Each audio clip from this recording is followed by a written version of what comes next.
we do the Rick Ross discography like later this month, and then the Killer Priest joint.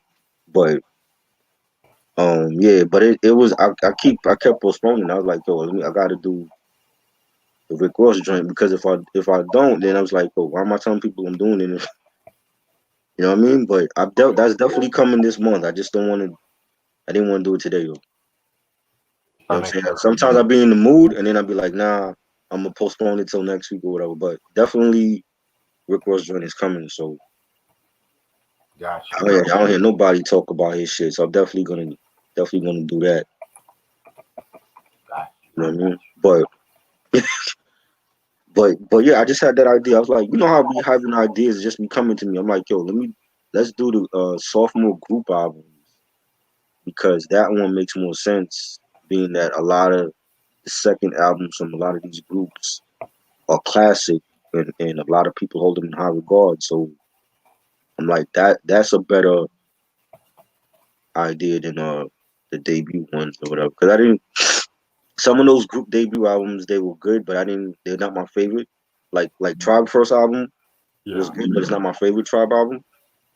True. True. And like the EPMD, like their first album, like it was good, but it's not my favorite EPMD album. And even for me, like when I came on EPMD, like I knew I was fucking with them, but I didn't really get into them until like business and personal. That was like the first time I bought an EPMD album. But business um what's the last one before the one with Rampage on it. What's the name of that shit? Business as usual. Business as usual. That one. Yeah, that one I was really into them when they dropped Rampage and Gold Digger. But I wasn't like big on them when they first dropped. So like I was like, yo, that don't make really sense to do the debut group albums. Let's do the you know. Mm-hmm. But yeah, so that's why that just shit just came to me. I'm like, yo, like, definitely got to talk about some of these sophomore albums because these shits is classic, especially the ones I got. Yeah. So yeah, shout out to Sam for Sam was always the first one here, yo. You know what I mean? Definitely. But I do want to I got some honorable mentions before I actually like do like a list, and it's not in no particular order, so it's not like you know I already know in my head like what's gonna be 1, 2, and 3, but it's not like I didn't write nothing down and shit. So, Same. but honorable mentions though. Um, I don't know how people feel about this album, but I think this group second album is solid and it's highly slept on. And I don't hear nobody mention this album. CNN, the reunion, Okay. definitely love this album. I was actually on the street team for this album when it dropped, and I remember me and my homeboy like handing out like the flyers and shit at like grocery stores and hair salons and barbershops for this album. And I only heard Phone Time when it dropped. I didn't hear nothing else. I didn't hear Y'all Don't Wanna and the Bang Bang joint, all those other joints that was on here. But I feel like this is a solid second album from them. And Capone is actually on this more because like he had came out of jail when this album had dropped, so the pressure wasn't on Nori anymore to do you know to carry the album like he did with the War Report. What up, Eric? So I feel like this is highly slept on. I don't want to say this is their last good album. I feel like their whole discography is slept on. I thought Channel 10 was dope, but it didn't get no promotion. And the last War Report joint, which I also have that one, I thought that was slept on. But I think this is a solid sophomore album. And you got Nas on here, you got Foxy on the Bang Bang joint with Alchemist produced that. You got Mobb Deep is on here, Amazing Mussolini. They got the production from DJ Premier, Easy LP. Havoc. Yeah, I think it was definitely a solid sophomore album from this group. Definitely slept on, and people should check it out. So that's one of my honorable mentions. Um, another honorable mention for me is House of Pain, same as it ever was. Solid album.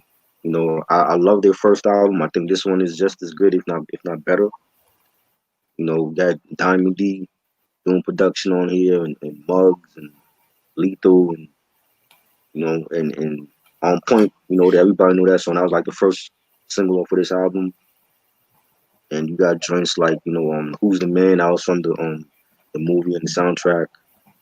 You got Keep It Coming and Word is Bond, and that's just a dope ass album. And I definitely think people need to put more respect on this album, House of Pain. I feel like when it comes to them, it's like people they just talk about the first album, and it's like, oh, but that's like their only good album. I feel like the second one was just as good. And I said like just as good, if not even better. Like I personally, I think I like this one better than the first one, but it is slept on. I don't hear nobody really mention this album, so I wanted to mention that one. And let's see about another one I want to mention. Reg, what's like your honorable mentions? Okay. I know my first honorable mention. This might come as a surprise to some people, but I'm gonna go with Digital Underground Sons of P. Yes, that was a great album. I had that too. That was a good album. Yeah. This came out in '91, right after Sex Packets, and they dropped this is an EP release, which Right, was the first appearance of Tupac on Wax. right. Um, Sons of P, man, that was very, very, very funky album and whatnot. Mm-hmm. That was known for singles like "Kiss You Back." What else? What else? No Nose Job. They had some dope tracks like "Flowing on the D Line." "Family of the Underground" featuring Stretch. Right. Yeah, that was a very, very, very dope album and shit like that. It's pop. Their first two albums have always been my favorite albums when it comes to Digital Underground and shit. So Facts, facts. yeah, man. Sons of the P, very. That's one thing we might need to do a discovery breakdown one day. Oh yeah, definitely. I used to have that on physical copy too. I need to get that again though. Shit. Definitely. That's a definitely underrated sophomore album. So, another album that's kind of like an honorable mention. And shit like, well, by honorable mention, it's not really in my top 10. Right. I'm gonna go with like the Beastie Boys with Paul's Boutique. Okay.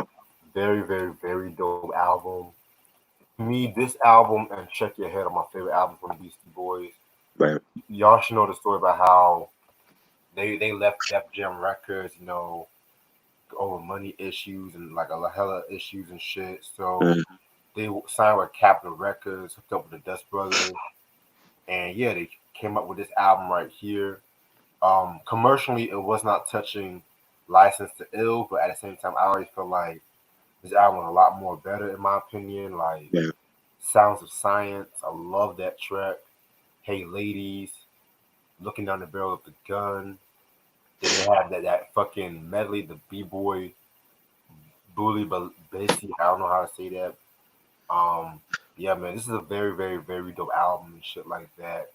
I mean, the sample choices that they picked on this was very ahead of its time and stuff. So, yeah, that's the Beastie Boys with Paul's Boutique. Have you seen the documentary Not yet.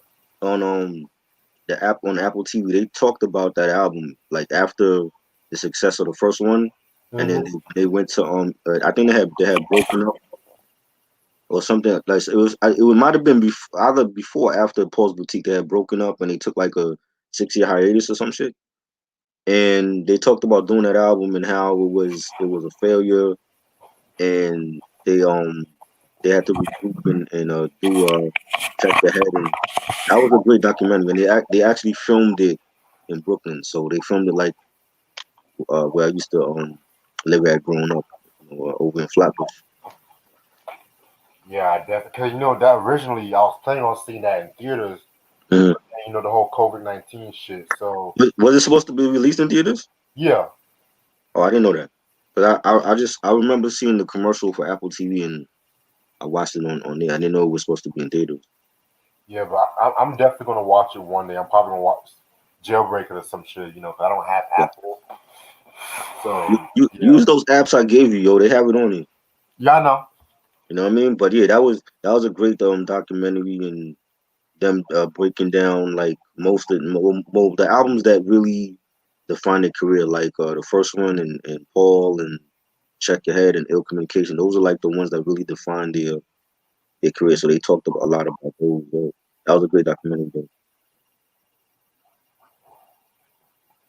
Yes, Though. sir. Got any more? I'm gonna say about one more honorable mention, and that honorable mention goes to. I'm gonna go with Boogie Down Productions by Any Means Necessary. Okay.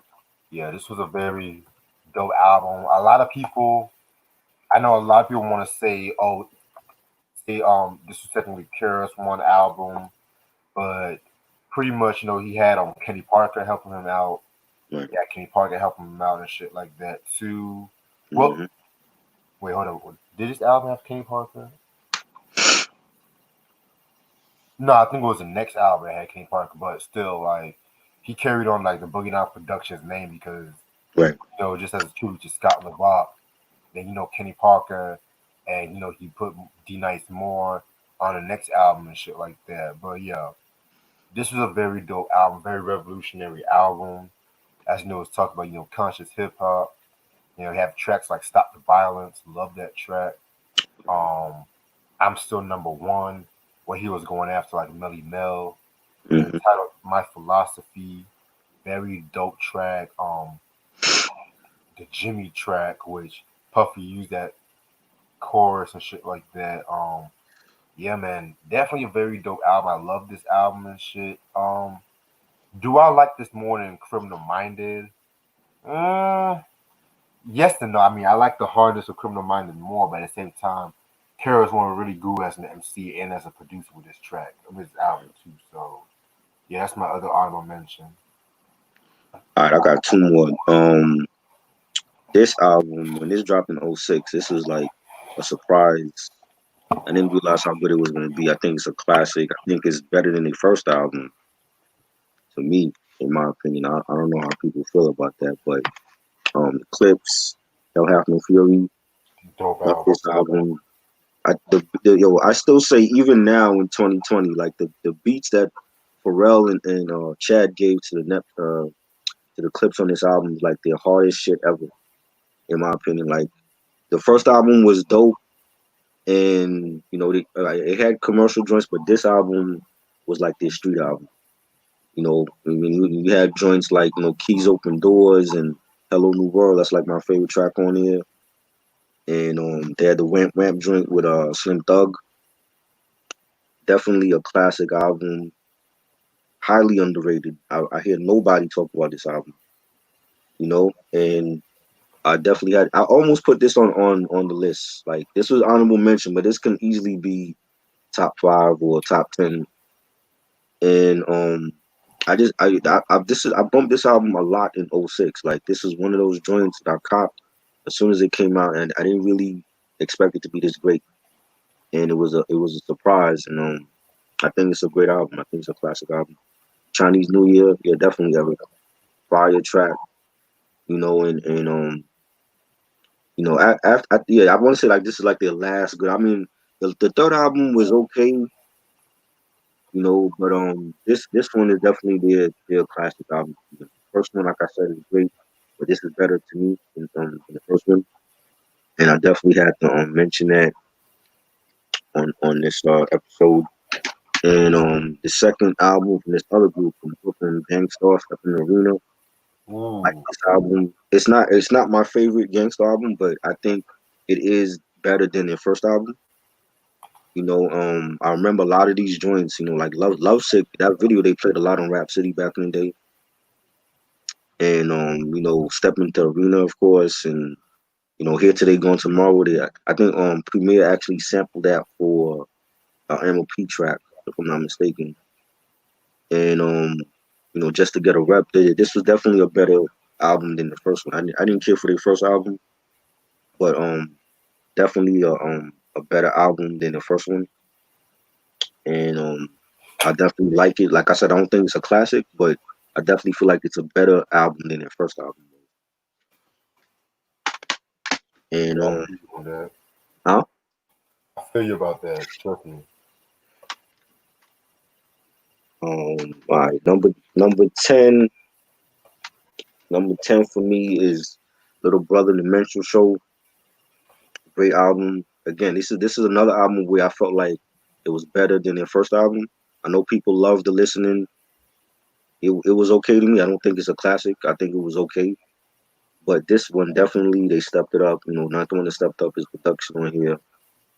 And again, this is another album that I ran out and I bought. I bought this on from FYE the day that it dropped because I never bought a Little Brother album, and I heard so much buzz about this album coming out at that time. And I wasn't disappointed. Like you know what I'm saying? Like even with the first single was dope with Joe Scudder. And loving it and say it again. I was fire. Cheating, beautiful morning, not enough. And I just felt like they were in their bag on this album. Like lyrically, Fonte is great, highly underrated MC.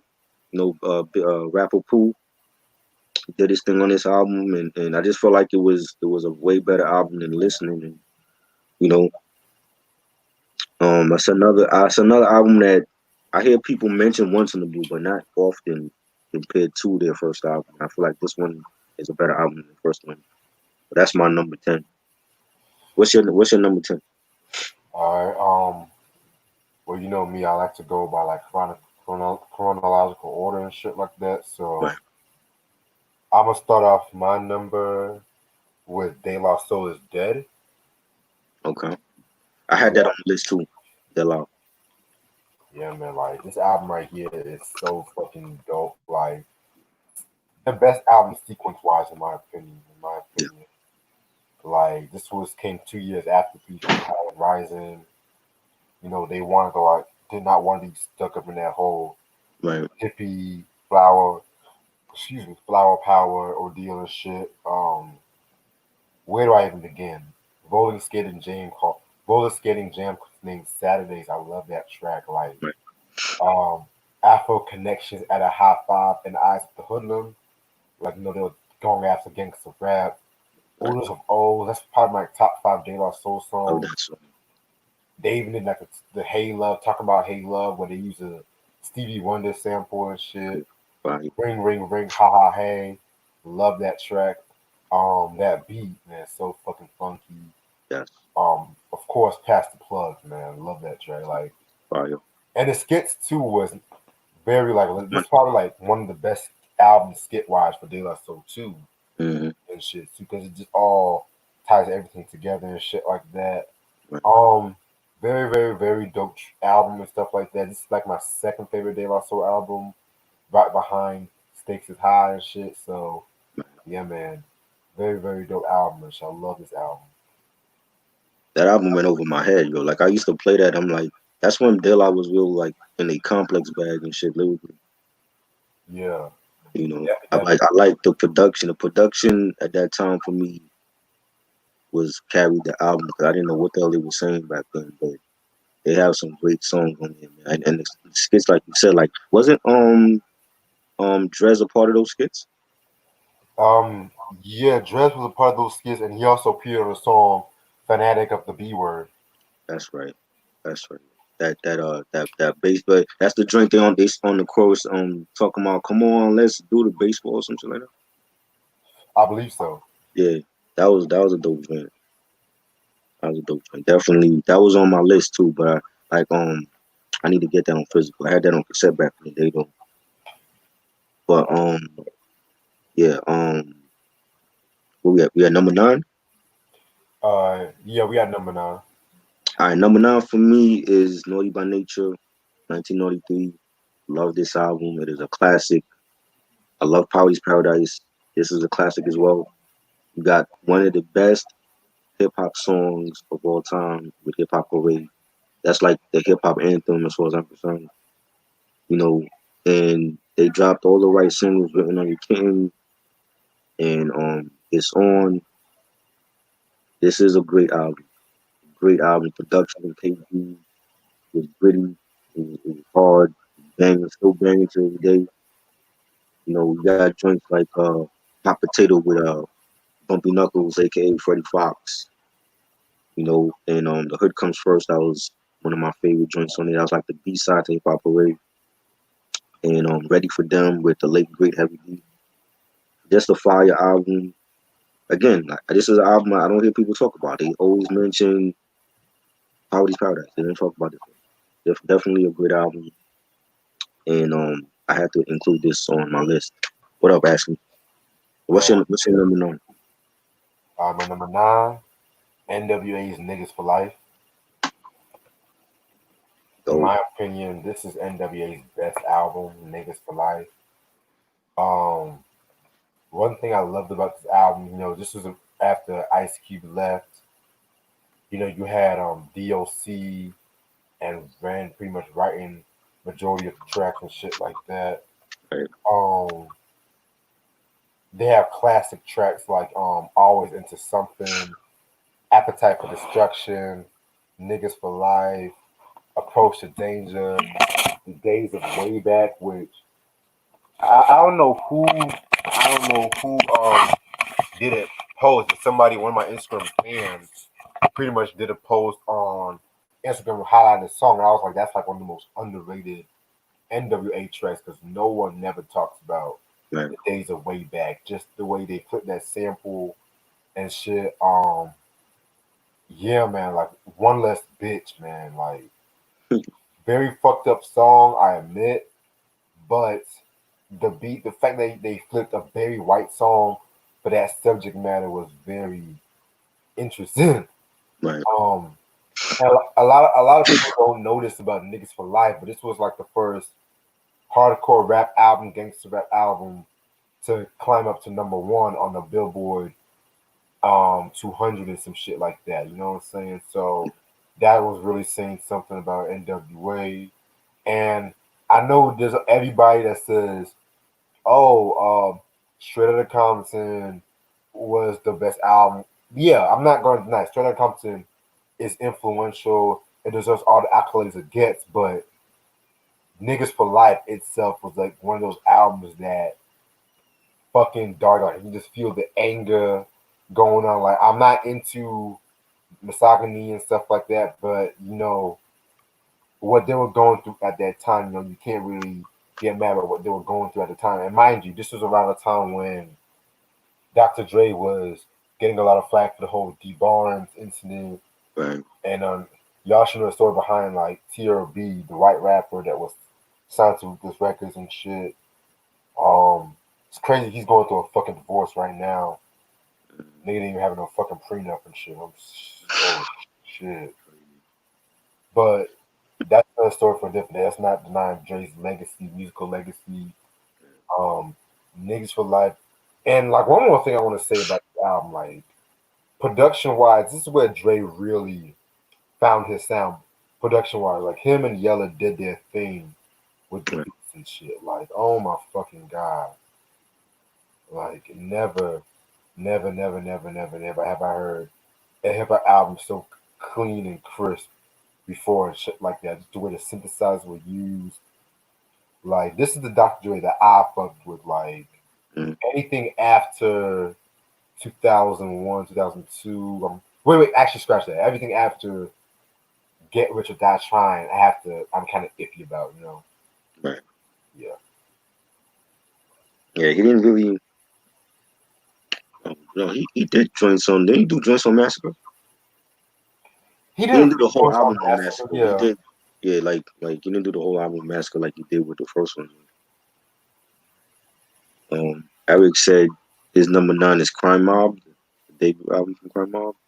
Oh shit. Okay. Before never got into Crime Mob. I know Diamond. I used to see Diamond on uh that reality show with the female MCs or whatever. Yeah, and I know Rapped what on you're that talking shit. about. Sister, it was I forgot the name of that joint. It was a couple years ago. She was on it. He said the production is way better on Niggas for Life. I agree. Because All right, like with Straight Outta Compton, you can tell they were like influenced by like the Bomb Squad and Rolling Mall. man. The niggas for like, it's like they found their own fucking sound and shit. Hmm. All right, number eight. Number eight for me is Far Side, Lab Cab. I think this is better than their first album. Some people love their first album. I thought it was dope. I don't think it's better than this album. I think this one is really their magnum opus. And when you got production from the late great Jay Dilla, can't go wrong. Yeah. And me and Reg discussed this like last year on my channel. Check for that video. Great album. Drop, one of my favorites. Running, Groupie Therapy, produced by Diamond D. Something that means something. Most of these joints were being played on the radio over here. Like I don't want to hear people say, "Oh, New York don't got love for the West Coast." That's all bullshit because we rep the West hard when it came to Death Row, Warren G, The Far Side, High Road. You know what I'm saying? We got always showed love for the West. So that whole thing about New York don't got love for the West, that's all a myth. You know what I'm saying? I Yeah. definitely represented the West even when that whole coastal beef was going on. This is a great album. I remember when Funkmaster Flex, like before this album came out, Flex was playing joints on his radio show from this album. I've heard him. I used to listen to Flex religiously. He played joints like Something That Means Something and Devil Music. You know what I'm saying? So Yeah. it's definitely a highly underrated album. I still think it's their classic album, better than their first one. Like I said, their first one is dope. First one was good. I enjoyed that one, but I like this one more. You know what I'm saying? So I definitely had to put this on. 'Cause when I was thinking about doing this, I was like, yo. So like I said, a lot of these groups, when they dropped their second album, it was better than their first one. I think this is a prime example. This one to me is their classic album. So I definitely had to put this on the list, and this could have been higher on the list. It could have been number, in the top three for me. That's how much I love it. So that's why I had to do a album review on it because this one of my favorite albums that people don't really talk about. So this is a classic album. So this is my number eight. Yeah, man. Like when it comes to that album, I admit I'm more of a Bizarre Ride person. I admit that because with that album, it took me a while to fully appreciate the album. I did like a few songs like Groupie Therapy, Moment in Time, She Said, Right. but like I said before, it took me like a while to like fully grasp it and like it. Like, but then not now it's like one of my favorites and shit like that. Like Mhm. if anything, I'll put those two albums over their last two albums. If that makes Right. if that makes sense and shit. But Oh well, I didn't hear nothing after Fat Lip and Slim Kid left the group. I haven't heard nothing from them. I know they dropped what was it, Plain Rap, and yeah, they dropped some other joints after Lab Cab, but I haven't heard none of their albums since then. So um I got it. That's something I want to check out. I mean, I heard Plain Rap years ago. It was decent. Mm-hmm. I heard some of the Humfault Beginnings album or whatever. It Yeah, wasn't that good. yeah. That's it's just Amani and Booty Brown now with them. Yeah, So I really wish that they would have a reunion someday though, because I think that's a dope ass group that I grew up in my teens listening to, and it's a shame that they still beefing to this day. So exactly. But it is what it is. I made a slight mistake when I said I was going to go chronologically. I forgot to mention this album. mm, It's Public Enemy and Takes the Nation of Millions to Hold Us Back. This classic. came out in 1988. Very very dope album. First of all, if you guys have not peeped, check out the remix that they did of Fight the Power and the BT Awards with Nas, Rap City, Black Thought, Right. shit like that. Guys haven't checked that out. This was a very, very dope album in my opinion. Like this, like this whole album, they can pretty much redefine their sound with this one and shit like that. You know, the Bomb Squad just definitely doing their hand in the production. You know, Mm-hmm. with the whole samples and shit like that. Classic tracks like Night of the Living Bassheads, Show 'em What You Got, She Watched Channel Zero, Party for Your Right to Fight, Don't Believe the Hype, man. This whole album is just definitely one of their best albums. Um, I always go back and forth which one's my favorite. Some days I'll say this album, some days I'll say Fear for Black Planet. Then just recently, like since the past 2 or 3 years, I would go and say Apocalypse 91, which I love that album. yeah, Love I feel like classic. yeah, it's crazy because like I feel like with that album and the music and our message, Mm-hmm. those two albums are very relevant to what was going on like in the past decade and shit. Right. That's another story for a different day. Um, with Nation of Millions, I definitely love the fact that Chuck D voice was just powerful as ever with this one and shit like that. Yeah, man, this is one like just like by any means necessary. This really set the mold for conscious hip hop and whatnot. So, and yeah, they really wanted to make a hip hop equivalent to Marvin Gaye's "What's Going On." So, I feel like they definitely succeeded. That could have been on my list because I actually have that album. That could have been on my list as well. Just a great album. I think the album celebrated an anniversary like 2 days ago, 3 days ago. Yeah, Yeah, June 28th. Yep. definitely a great Public Enemy album. And like you said, like those albums are still relevant for this time. You listen to It Takes a Nation of Millions, or you listen to Fear of a Black Planet, Apocalypse 91, Music and Our Message, all relatable to what's going on right now. Exactly. And those to me are like their best albums anyway. Yeah, I definitely agree. Like everything from '87 to '94 is fucking flawless and shit, in my opinion. The one album that I like though outside of '94 is the He Got Game soundtrack. Yeah, that was pretty solid too. Yeah, Got Game was pretty solid and shit. yeah. Everything now that they're doing as well. I didn't care for none of the albums, the recent ones, but I forgot the name of the album. Now. There was one album I heard and they had DMC on that album. I forgot the name of that joint. I like their new joint with Primo. I think that's a dope joint. And then Yeah, if they give us that type of music on their new album, I definitely will support it.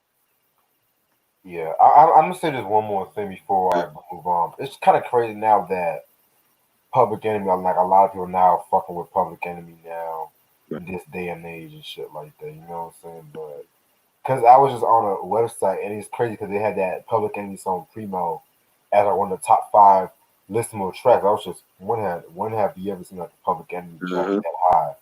Right.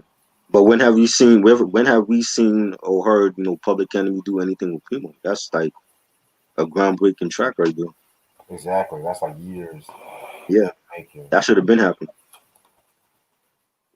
But that's good. That I mean, if the young generation is listening to that, that's what they need. They need more of that music because these mumble rappers ain't giving them that. So Travis Scott not giving them that. You know what I mean? So if they tune in a new Public Enemy joint, that's great. That's the culture's in good hands if they doing that. So um, where we at? Number seven. Yeah. All right, number seven for me is P Rock and Seal Smooth, Main Ingredient, classic Ooh. album. Again, me and Reg discussed this months ago on my channel. Like, look out for that video. I love this album. I love this album more than the first one. The first one is classic though. I love Mecca and the Soul Brothers. That's a classic album. But I love this one maybe a little bit more than Mecca and the Soul Brothers. You know what I'm saying? Because Yeah. like like I remember the day I bought this. Like I had an early class in high school, and I got out like at 12 o'clock, and I ran down to the record store, Music Factory, back when we had Music Factory, and I copped this album. I'm like, yo, and I could not wait to hear it because, like again, like I remember like the college radio stations like Stretch and Barbito playing a lot of these songs. You know what I'm saying? Get on the mic and in the house, and I get physical. So this album, even when I went to I went to see I think it was Coolio, Warren G, and I think R. Kelly was the headliner on that tour, Budweiser Superfest '94. Yeah. And during the intermission, they were playing songs from this album. This album wasn't even out yet. During that intermission, they were playing songs from this album, and I was like, "Yo, I got to get this album." I've been a fan of theirs since when they reminisce over you came out, and this is a great album. This is unfortunately their last album. Again, this is another group I hope at some point get it together and reunite because I recently I've been seeing CL Smooth been talking and talking crap about Pete, and I just don't think that's cool. Like if you want to reunite with Pete, why are you talking shit about him behind his back? I thought they did reunite. They did, and then it was always been on and off. Like when Pete did Soul Survivor and he had CL on the album, I don't even think they were like official yet. I just think like he called him up to do the joint and CL agreed or whatever. It's been on and off, and then there's been times when they reunited during like the 2010s, and they did shows together. They actually did a show here in New York. They did a show at Central Park for the summer stage, and that was like I want to say that was like 2010, 2011. They were reunited. They were at the show. They would CL was talking about they doing Mecca and the Soul Brother like the live version with like a live band or whatever. Never happened. They were supposed to come out with a new album. Never happened. You know what I'm saying? So it's been on and off. Then like I've seen like pages on Instagram post like interviews with CL and he's talking shit about Pete and I'm like, what do you like? I don't understand. Like you want to be like he's saying that Pete he's not kissing Pete's ass to reunite and all this other crap. I'm like, I don't understand. I think that's stupid. I'm like, you want to reunite with dude 1 minute and then the next minute you talking shit about him behind his back. Niggas need to get the fuck out of their feelings. What's the And I've problem? I've never heard Pete since they broken up 20 something years ago. I've never heard Pete in any interview talk shit about CL. Never. I've never even heard him talk about the breakup at all. Like even when Soul Survival one came out and they would ask him about what happened, he never talked about it. I never heard him in no interview talk about it. You know what I'm saying? So if he's doing the talking, he's doing it behind closed doors off camera because I've never heard Pete in any interview talk about CL. But I've heard CL talk about Pete more than once. So I don't understand, why he feel like Pete owes him. You know what I'm saying? Like you feel like Pete is too good to answer his calls and shit. I don't understand that. I don't You know what I understand mean? it either. So I just think it's unfortunate. And that was like I said, like that was my first rap concert ever was going to see them featured on the Uptown MCA tour and it's a shame what it's become now, but this is still a classic album and production was great from Pete, lyrics from CL. They got the radio friendly joints like Take It There and I Gotta Love. You got the underground joints like Worldwide and Robbo. Just a classic banging album and official boom bap right here. So definitely have to include this. Again, this could have been easily in the top five, top three for me. I love it that much. So I definitely had to include this on this list. Interesting. Interesting. Alright. My next my next album is gonna be a Tribe Called Quest with a Low End Theory. Right. Oh It's, shit. I got that on mine too. I mean, I knew both of us probably have it and shit because it's Yes, Tribe. definitely. So Definitely. yeah, man. Like, what has not been said about this fucking album, man? This is like my favorite Tribe Called Quest album. Sorry, Midnight Marauder fans. I mean, I love Midnight, but this album just speaks more volumes to me. Well, we doing sophomores. Like I mean, yeah, Midnight Marauders is a classic, definitely. But we Yeah, doing sophomore albums here. This is definitely a classic sophomore album. yeah, I know, but you know how like certain Tribe fans they put Midnight Marauders in a highly regarded Low End Theory and shit like Right, that. right. But yeah, with, Low End Theory, man, just the fucking album itself. Um, Fife Dog emerged with this album. I don't care what nobody says. This is the time when they fired DJ Red Alert and stuff like that, and then they had Chris Lighty as their manager. Mm-hmm. They had songs like Scenario, classic track right there. Everyone knows that. Mm-hmm. Show Business, originally Georgie Porgy, which it was originally Tribe and Nubian, but the label job they didn't like the content on this album, so Grim Pooba left in protest, and so that's when Right. Diamond D filled his spot. Mm-hmm. Um, Verses from the Abstract. Oh my god! Fire. I remember when I was really first getting into this album. I used to have my iPod and just listen to this track every day in high school, on my way to high school and shit. Mm-hmm. Very dope track. The infamous Date Rape, very controversial track. Jazz We've Got, Excursions. Like this whole album, you just play from top to bottom, not skip a track, man. Like this album is definitely a very influential, very dope album. Yeah, man, Tribe Called Quest is definitely one of my favorite hip hop groups of all time. Love this Definitely. album. This see this album and Midnight are my favorites. This album I grew up with in junior high, and Midnight I grew up with in high school. So I have different memories with with both of those albums. You know what I'm saying? Yeah. But this album definitely is a classic. Definitely, I do feel like people they gravitate more to Midnight than this one.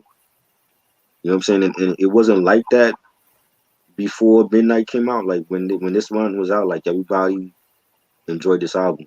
And then when Midnight came out, it was like forget about it. They just took to that album more. But I share memories with both of those albums. So they're both classics to me. They're both my favorite Tribe albums.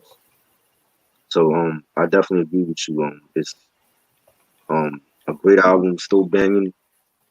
I saw an interview with Diamond D a couple of days ago, and he talked about the show business song, and like you said, like man, people was taking off because he said something that the record label didn't like or whatever, Yeah. and they asked him to change the verse, and he's like, "Fuck it, I ain't changing my verse," so they took him off the track, Mm-hmm. and that's how Diamond D ended up on there, and that's a banging underrated posse cut, but yes, definitely on my list as well. I might as well just what were we at number seven, number six, I want to say number six. number six. Yeah, number six. So this is my number six. So I'm not even gonna give like a whole story. This is my number six. Um, Number five for me is the Fugees, the Score Hey. classic album, their only classic album.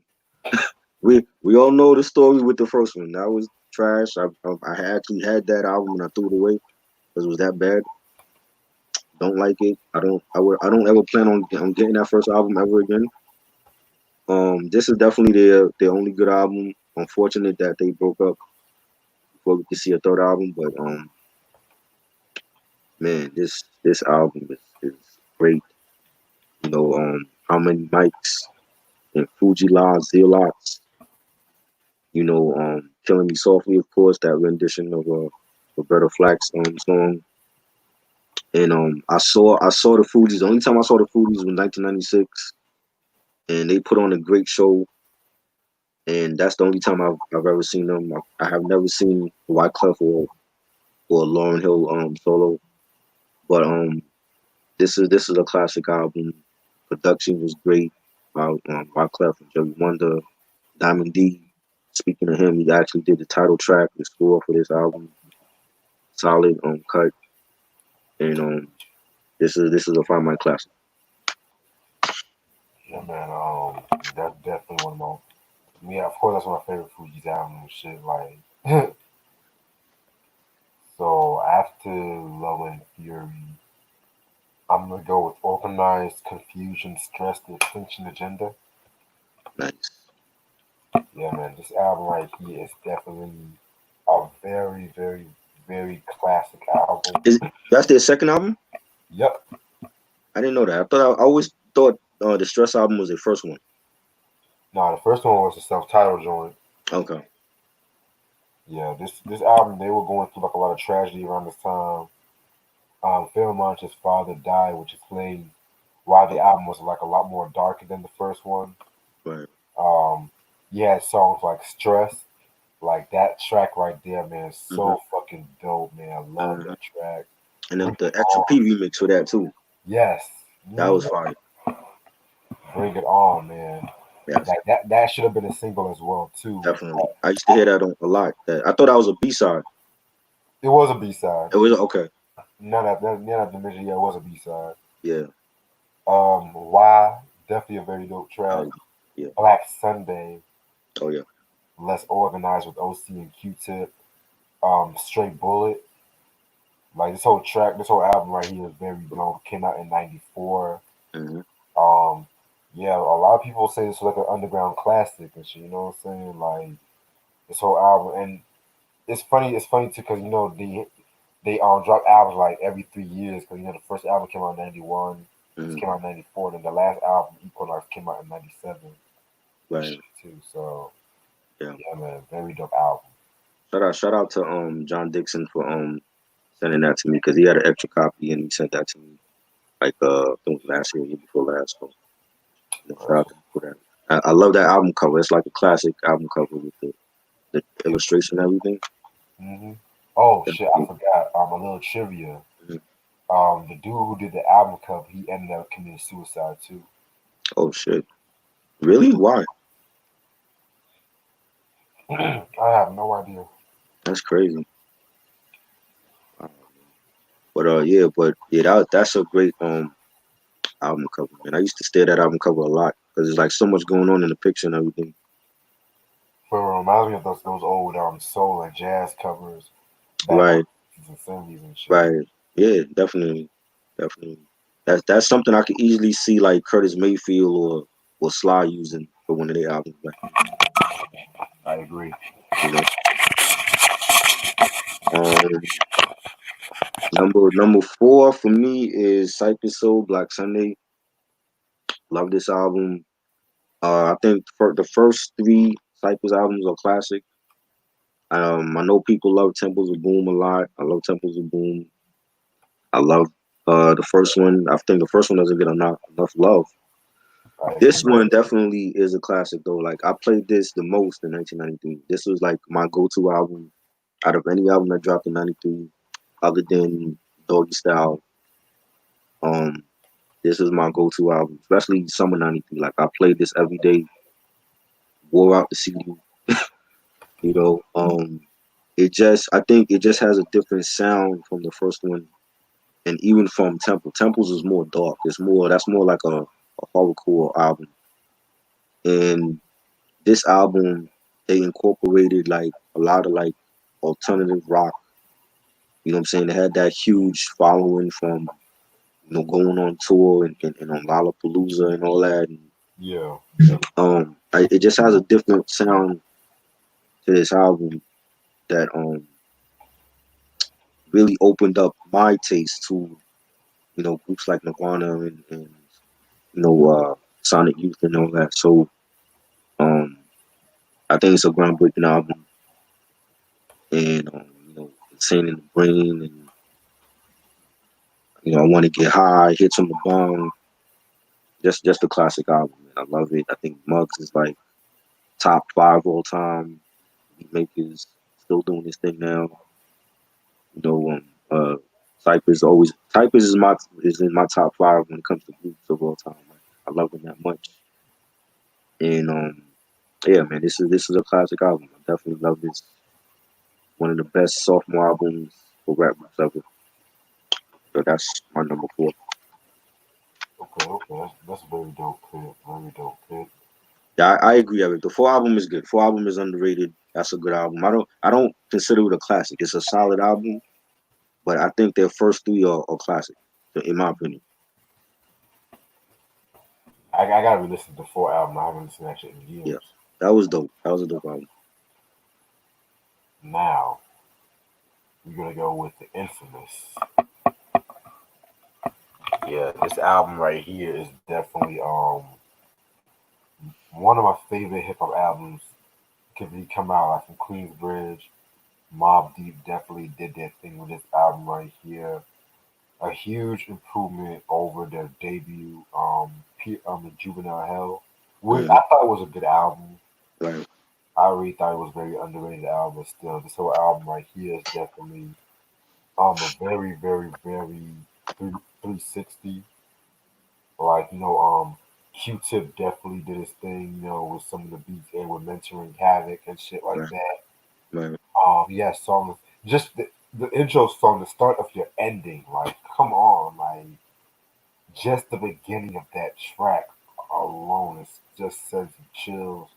mm, Then you got your fucking eye for an eye, your beef is mine with Nas and Raekwon. classic. You got Survival of the Fittest. You got Drink Away the Pain with Q-Tip, which Okay, little history. Prodigy he never liked Q-Tip's verse on that track and shit. really. Yeah, he mentioned that in his autobiography.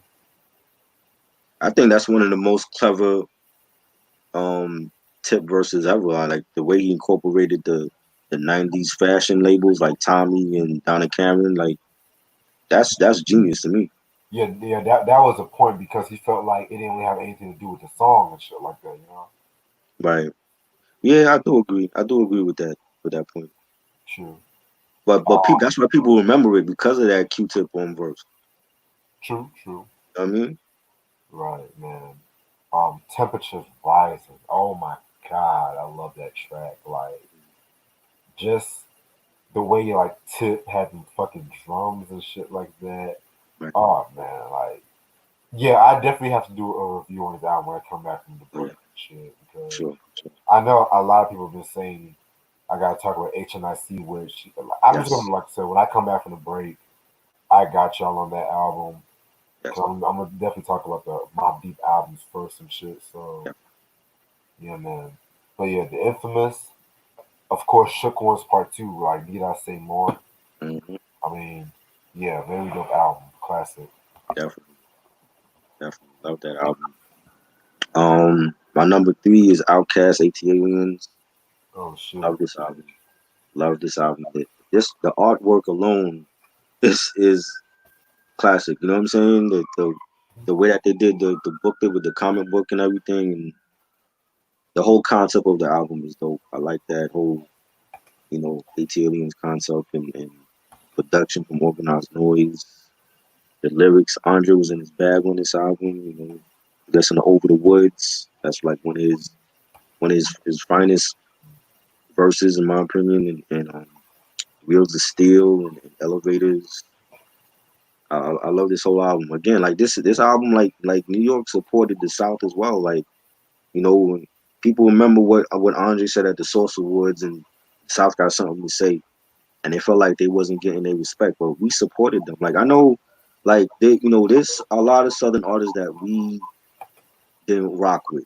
We didn't rock with the Ghetto Boys and 3 6 Mafia and a lot of those cats, but we supported Outkast from day one. And I remember when Angie Martinez, when she had that Battle of the Beats show at like 8 o'clock back in the day, and she played Elevators. The Elevators won that Battle of the Beats. Like no matter what song she put up against Elevators, it still won. So we supported Outkast. I've seen Outkast in concert. I still got the concert ticket for that. One of the best shows ever. They put on a show. They didn't have like 50 niggas on stage not doing nothing. They put on a real show with the Dungeon family. Um, it's a great album. You know what I'm saying? Like it's easily could be top two, top three for me. Could be the best of what. This was actually Reg, like when we had did that 96 great albums of 96. Yeah. I think this was like number one on my list because it was that great. You know what I'm saying? So um I love it, man. This will always be my favorite Outkast album. I love Aquemini too. But I think when we talking about sophomore group albums, this is it for me. Like this is it. Like it's that great. No skippable tracks on here. They didn't do no stupid like skits and all that. It was every track after the other bang. Definitely love this album. It's crazy because that's actually my next pick too. Dope. Yeah, AT Aliens. Like this the album that really set shit in motion for Outkast and stuff like that. Right. Um, Elevators, Me and You, definitely one of my favorite Outkast songs to this day. Mm-hmm. 13th Floor slash Growing Old, Main Well, Street, I love that joint.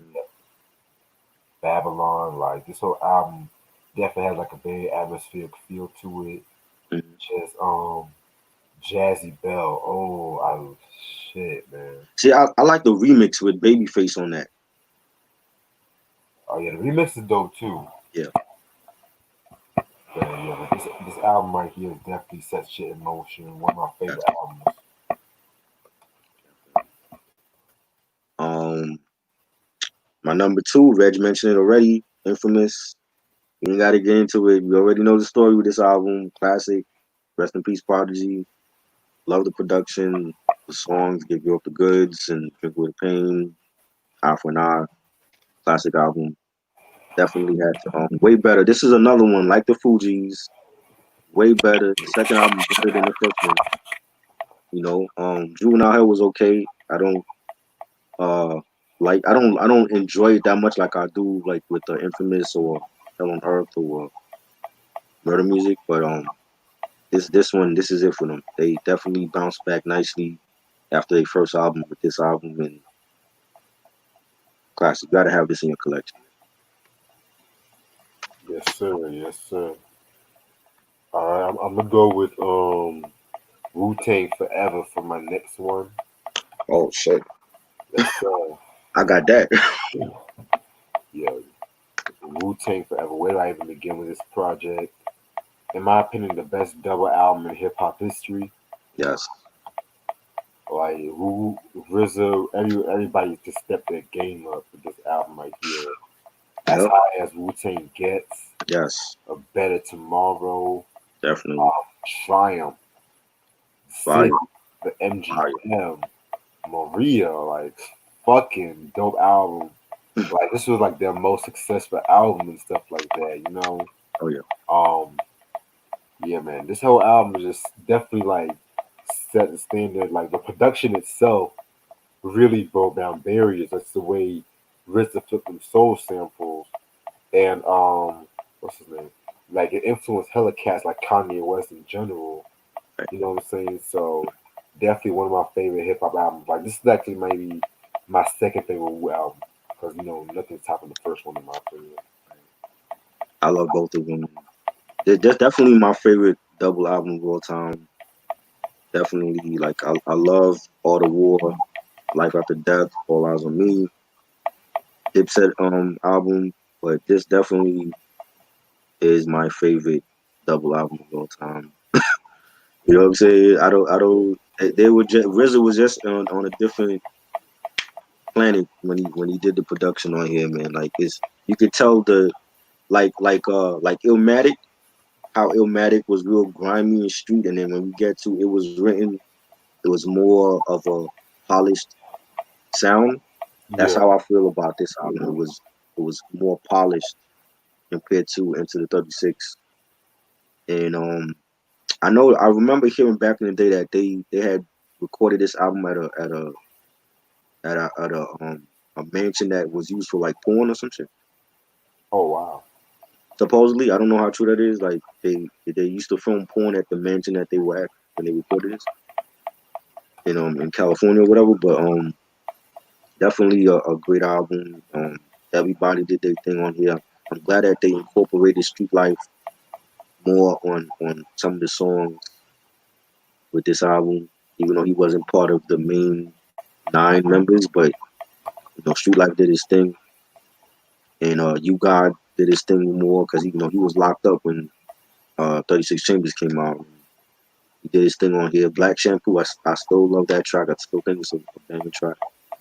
his solo joint and Meth and Ray Ghosts. That everybody did their thing on this album. Quotables for days. You know, um, definitely a great album. Again, like it could have been. Well, it is number one for me, but I don't I couldn't see putting this like number 10 or number 9 or whatever. Even though I'm like I wasn't really going in order like that, but definitely a great album. Yeah, Sam. Happy 24th to It Was Written, classic Nas album. You Yeah. know, I told my homeboy I gotta bump this later again because it's been years since I actually bumped the whole album from beginning to end. So definitely, I want to see Nas do like something next year for the 25th anniversary. Like, you got to give us like a concert for this album or like a pop up like you did with Illmatic, or like drop like a limited edition release with like some bonus tracks from that recording session. But he got to do something next year for this album because this is, people feel like Illmatic is his only classic, and that's highly wrong when it comes to that. It was written as a classic as well. You know what I'm saying? And he got to celebrate his other albums besides Illmatic. Like, you've been celebrating Illmatic forever. Now it's time to move on from Illmatic and celebrate this album and celebrate I Am and Stillmatic. You know, those are his. That's the finest albums from him. You know what I'm saying? So I Mm-hmm. definitely want to see him. Hopefully, when this whole COVID shit is over, that next year we get something special for the 25th anniversary for this album. Yeah, I see what you're saying. Yeah, Eric said a trash double disc hip hop albums video will be fire and funny as hell. They talking about Migos. I don't listen to Migos. So I don't know. I didn't know they dropped a double album. Oh yeah, Migos. Yeah, they did drop a double album and shit. Culture 2 was a double album. I believe so. Oh wow, damn, that's double trash right there. Mm. Um,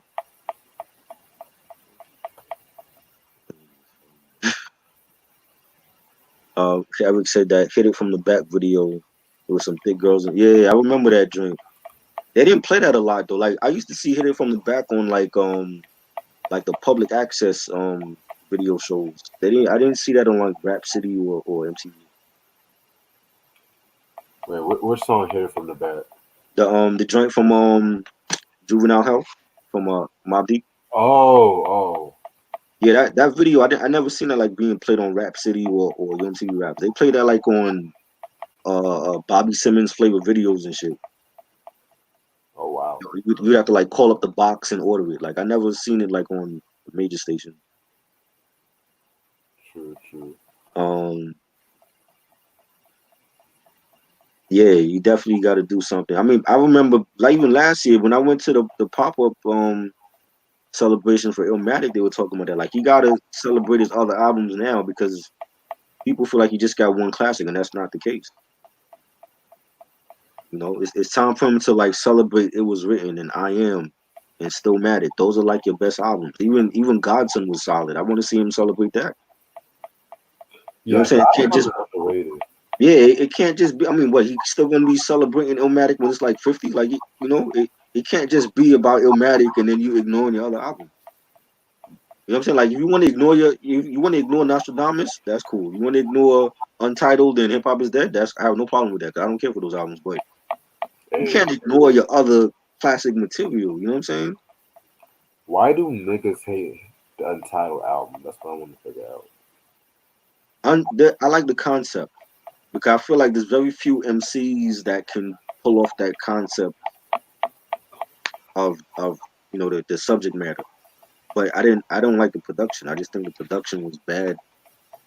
You know what I'm saying? Like, there's only like one song I like on. I like the that what's that song? We're Not Alone. Where he's talking about the UFOs and shit. Yeah. That's the only song I like on it.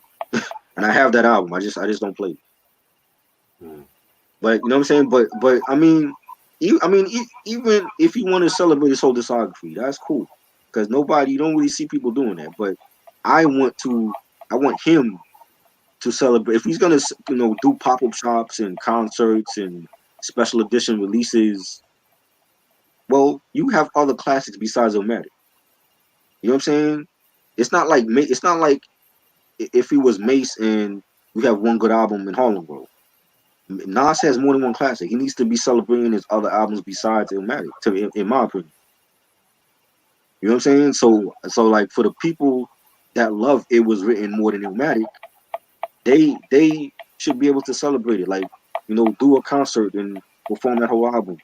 Do a pop up shop. Do a limited edition with like I said, like with bonus. Because I know he have bonus tracks to this album that during the sessions that didn't make the album. Silent Murder was a bonus track. Yep. You know what I'm saying? He has other songs that didn't make the album. Like release those on like a special edition. 25th anniversary for this album. You know what I'm saying? So this album is a classic. I played this album a lot in '96.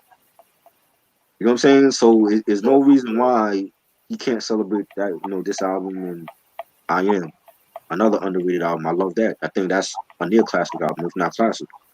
You know, Stillmatic, another classic. He needs to be celebrating those. You know what I mean? So it's like this whole thing, like you want to celebrate Illmatic every year, and then it's like that's when the whole convo comes up with, oh, well, he only got one great album. No, he got more than one classic album that needs to be celebrated. You know what I mean? So that's just how I feel about Hmm. Yeah, I definitely agree with everything you said about Nas needing to celebrate his other classics and shit like that because that. you Right, get tired of feeling like Illmatic and shit. But right. And even myself, it's like I've been to two Illmatic pop-ups already. You know what I'm saying? Like, it's great. It's a classic album. It's great, but it's time for you to move on from Illmatic and start, giving that same attention to your other classic album. I agree. You know what I'm saying? I don't want to go to another Illmatic pop-up because it's another anniversary year for that album. It's great. I know. I grew up with that album in high school. It is a great album. But we have other great albums as well that needs to be celebrated like Illmatic. That's all I'm saying. You know, the nigga album, like if Reg wants to do a nigga album review, I will do it. I will listen to that album again and give my thoughts on it. I just don't care for it. I just feel like the production was off. I don't think it's a solid album, but I've heard people say that they love it, and that's cool. We all not gonna like the same things all the time. You know what I'm saying? I like Street Disciple. Yeah, a lot of people don't like Street Disciple. You know what I'm saying? People like Hip Hop is Dead and Life is Good. I don't think Life is Good was a great album. I like some songs off of Life is Good, but I wouldn't call it a classic with his earlier stuff. But if people love it, that's great. But like I said, like if Eric, if you like it, that's dope. If Reg wants to do a review, that's great. I've never seen no album review for that the nigga album, so I'm down for that. Yeah, man. Like with the nigga album, that's gonna probably come later this year and shit like that. But I have a Right. lot more other albums to do. But yeah, I think like let me give y'all this last album and shit, Yeah. which I believe you already mentioned. It's Little Brother with the Minstrel Show. Fire. Classic album, man. Like this album right here is definitely something that hip hop needed at that time. It has classic shit like um, Beautiful Morning, Slow It Down, Yes. Hiding Place, Sheep In. Like this is where Ninth Wonder really shine with the production and whatnot. Very, very, very dope album, classic album and shit like that. I'm down. See, I have the nigga album right here. So y'all don't think I'm bullshitting you. Mm. You know what I mean? I have the nigga album. I don't even play it. You know what I'm saying? But I will play it. I will play this album if Reg really wants to do a review on this album. You know what I'm saying? If Reg hit me up tonight and be like, yo, I want to do a review tomorrow, I'm down to do it. But I just don't care for it. But I have it. So y'all don't think I'm bullshitting you. I say what I mean. So Yeah, man. AZ though died 25 years. Yeah. Yeah, yeah, definitely. That's a classic album. We already that was a dope episode too that we did. Definitely had to put respect on that album. I feel like AZ again. Like people feel like that's his only classic album. Is it? To me, that album, Pieces of a Man, and the fucking Asiatic, those are the albums I would say I won't argue those are classics. I love Pieces of a Man. That was a great album. Very underrated. Definitely. I think this whole discography is underrated. Asiatic, Slept On, Nine Lives I Love. I think that's another slept on album. Yeah, that album grew on me, Nine Lives. Right. Hip Hop is Dead. That's cool. I like some songs from that. I don't think it was a great album, but Eric, if you love it, that's dope. Yeah, that album was decent. You know what I mean? I like my favorite on it was Black Republicans. I love that song with him and Nas. I mean Nas and Jay. I like the song, believe it or not, I like the song he did with Chrisette Michelle, Can't Forget About You. I don't even remember that song. Oh shit, I that don't was I a good don't got one. Hip Hop is Dead. That I don't got that one. I just feel like potential wise, concept wise, he dropped the Mm, ball. Like right, I don't feel like he knew what he was going to do with the album, in my opinion. right. And he felt like hip hop was dead at that time. So, Yeah, man. It's just like I just felt like it wasn't a bad album, but it's not an album I would consider to be great either. right. That's like in comparison to like a nigga album, like it was around the time when the whole Obama was becoming president and whatnot. Um, And yeah, I fuck with the theme on that one in comparison to Hip Hop is Dead and mm, shit like that, you know? right. Now Life is Good, that's my fucking album. That had some joints. Accidental Murderers was dope, and Cherry Wine with Amy Winehouse that was great. Daughters, that's one of the best songs. I just don't feel like it was a classic album though. Like it was cool, but I want Illmatic Nas. Is that asking for too much? I want that grimy Nas back or Nas Escobar from It Was Written. I don't, you know what I mean? Like this Nas that we getting, Nasir, and I don't care for that. You Yeah, know what I mean? Nasir's a good dick. I think he's trying to be like PG, and this is not what if you want this young generation to grow up knowing your music, you got to give them that Illmatic It Was Written shit. You know what I'm saying? Even if it's like like his life is different now, but that doesn't mean you can't do shit with Primo anymore or with Pete Rock. You know what I'm saying? They can still give you heat. You could use a Derringer, you can use 38 Special or Static Selector, or Alchemist. Alchemist gave him heat in the past. You know, so Hmm. it's like, are we ever gonna get a solid Nas album again? Just give us a solid album. Like don't make it a gimmick album or tie it into some clothing line you got coming out or some shit or some liquor product you trying to promote. Give us a solid album because he hasn't had one since what? Since Life is Good, like people would say. For me, he hasn't had one since I want to say Street Disciple because I like Street Disciple. I just think it wasn't a great double album. But now the Jay-Z album, great double album wasn't a great album.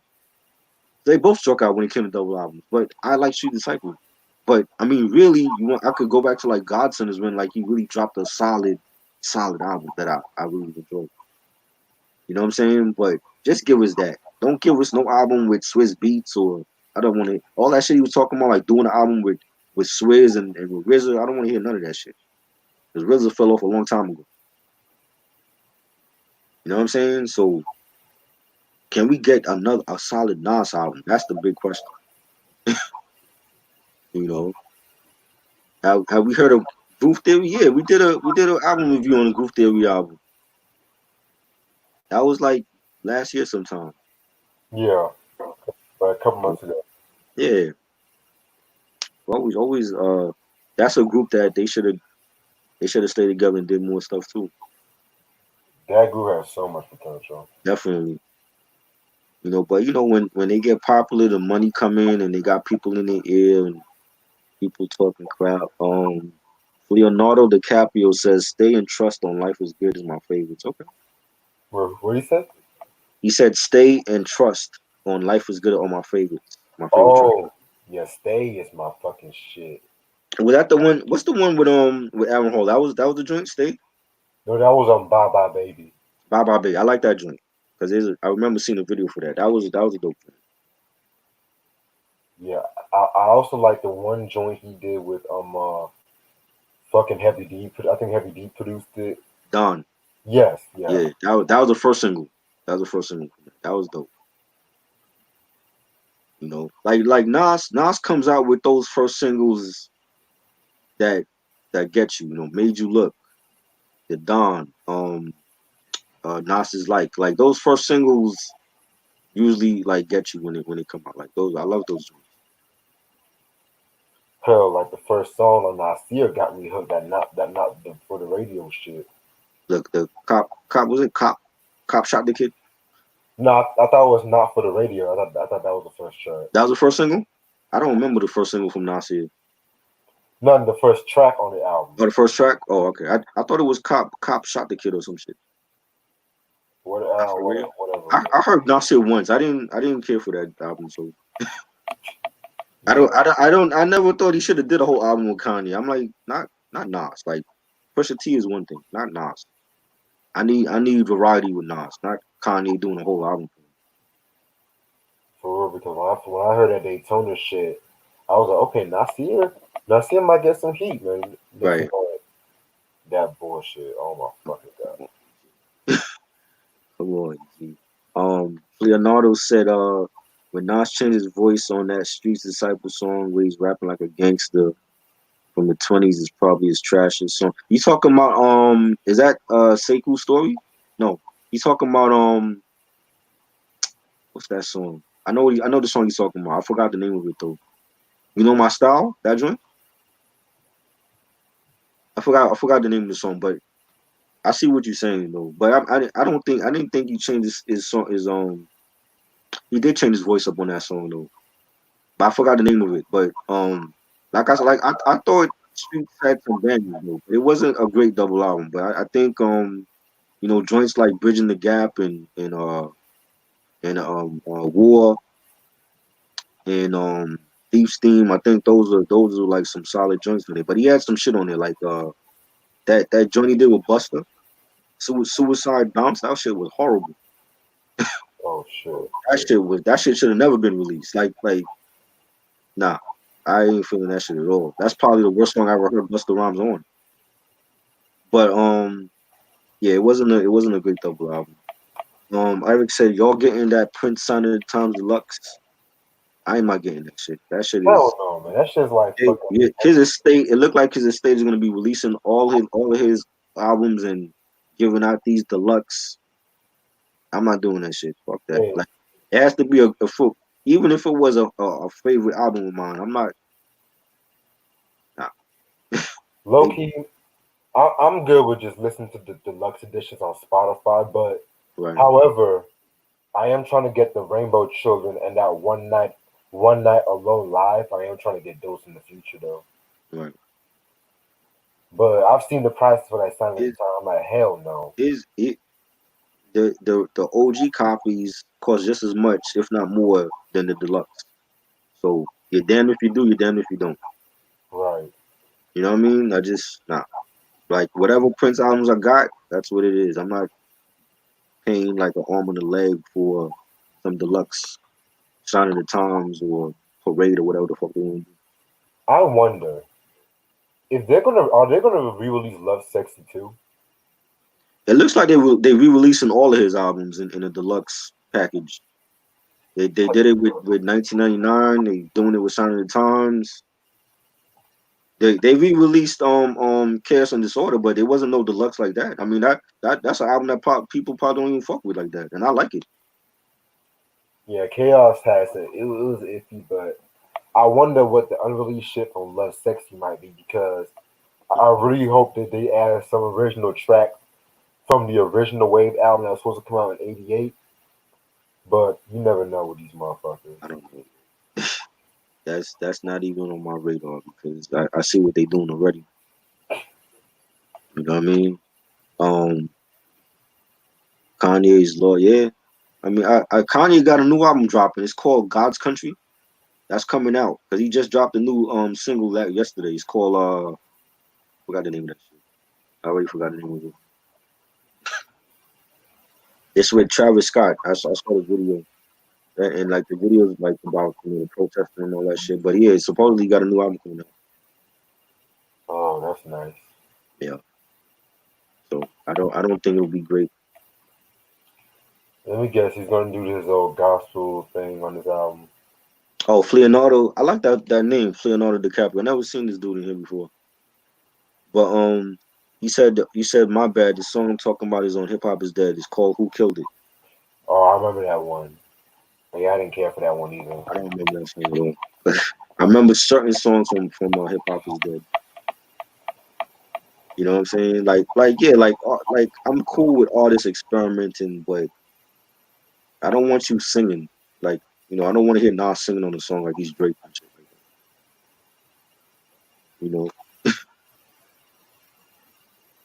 it's like you gotta know some type of boundary. Like Michael Jordan wasn't trying to dunk all the damn. He wasn't trying to alley oop dunk all the damn time and shit. Like he pulled up and hit a three or went for the layup every now and then. Yeah. Whereas now it's like you have a big man that's supposed to be in the paint down low in the post. They want to go out to the 3-point line to shoot threes. So it's like that's like a necessity now. You have to shoot a three if you were a 7-footer. The game That's has changed. Yo, what you think about this whole Will and Jada situation? I heard about that shit yesterday. I don't think August Alsina is lying because number one, he was already big when he came out with his first two albums. I don't think he needs that publicity to sell records. So I do think there's some truth to that. And even Wendy, I remember hearing Wendy when she was still on the radio before she got her show. She even said back in like 2006 that Will and Jada had an open marriage. So people are just gonna they're just gonna believe what Wendy said like 10 years ago. Like yo, like Wendy was right. You know what I'm saying? So I'm not surprised. I'm like, well, shit, is this just now coming out? You know, the part I know that somebody they said that Will didn't know about it or he knew about it. Yeah, he gave August his blessing. That's crazy.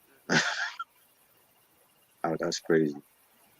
Yo, and it's crazy because I saw an interview where Will was like that he said that him and Jada just gonna stay married because they're a team and stuff like that. How do you as a grown man, you've been married for this long to Jada, right? You remember when him and Jada was together and the sensitivity that he had when he came to Tupac, how Jada had this all his love for Tupac. She was on the Tupac Resurrection DVD crying her eyes out like she lost, like Tupac was her husband.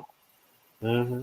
Anybody that had that seen that Resurrection, had that Resurrection DVD, like if you seen the interview with her, she was bawling her eyes out for Pac. Like that was her man, right? All that. You have kids with this woman. How are you as a grown man like gonna sit there and let another nigga blow her back out? I don't get that. I never got that whole open marriage, open relationship shit. I don't think she ever did Tupac. I don't know. I think she did. I think she did it. Pac. I think Pac was clapping those cheeks. You know what I'm saying? Yeah. And I have that Resurrection DVD. Like in the interviews, they cut out like there's certain interviews they cut out of the movie. And the her interview, I think they cut out the movie and they put it in the special features. When you look at that interview, like she was bawling her eyes out. I remember the interview. You know what I mean? And you would swear like that was her husband. I'm like, keep that same energy up when if Will dropped dead. You know what I'm saying? I ain't got nothing bad to say about them because I met them in person. They cool people. They wasn't on no bougie shit. No security around them. I ain't got nothing bad to say about Will and Jada. I just feel like if that's true, like how are you letting a younger dude at that screw your wife? I don't understand it. Mm. I Yeah. don't think he's lying. I don't think what does he have to gain? I do question the timing of it. I just feel like you have a new album dropping, and then this interview comes out. So That's not coincidental. You know what I'm saying? So I question that the timing of it, but I don't think he has anything to gain by saying that he slept with Jada. I mean, because Wendy said it over 10 years ago. I guess nobody paid attention to it back then. Hmm. You know, Leonardo funny yo. You see what he said? What you say? You see what he said in the chat? He said he remembers. Salute Fatso to you. Casper's uncle. Salute to you, Leonardo. Will wanted other pussy. He ain't wanted divorce, so she would leave with half. I mean, I don't know, man. That's just messy. You know what I'm saying? All this Like talk you about see what's freedom. going on with Dre and his wife, right? That's just messy. Yo, yo. And it's crazy because not everyone wants to assume, oh, Dre probably beat Nicole too and shit. Like, I'm like, shut the fuck up. Well, she said it was irreconcilable differences. Could be a whole bunch of things. Who knows? Exactly. You know what I'm saying? That could be maybe he didn't spend enough time with her. I don't know. I don't know. I mean, Dre's really a private person, so Or maybe it was just like, cause y'all remember that his son died too and shit like that. Like, right, right. But I don't think he had that son with her, right? That was a different woman. no, I think that was with her. I think. Oh, that was with her? Andre Jr.? I want to say that was. I don't know. I think. Okay. I don't know. I know Dre got more than one kid out here. Who knows? You I know. ain't surprised a nigga. Damn I son. heard this morning they said that she can get like 400 million. I think he's worth like 900 million. Yeah. So she might get like 400 million. Well, that's not too. That ain't hard. And Dre's a billionaire. That ain't hard. Yeah, that's not too bad. Like, That beats money hit differently. So that ain't hurting. yeah. You know. Like Drake ain't sweating it. He Yeah. ain't sweating it. I mean, that's a long time. Like what it was like 24 years they've been married. Yeah. Why all of a sudden now she wants out? I'm sure, man. Something's not right. Something's You know not what I mean? right. Like what? Why now? Like I don't get like 24 years. That's life. Like that's like I don't see I couldn't see myself like trying to start new after 24 years. That's a long ass time. All of a sudden you pick up and leave. I don't know. Mm, You know what I mean? Um, Tupac was giving her that thug passion. I'm weak. Hit her with that toss it up. Yeah, Pac was with her. We know Pac was with her already. You know what I'm saying? We know about the chicks Pac was with Yo Yo and Sally Richardson, Jasmine Guy, Kadada Jones. Like we know about that.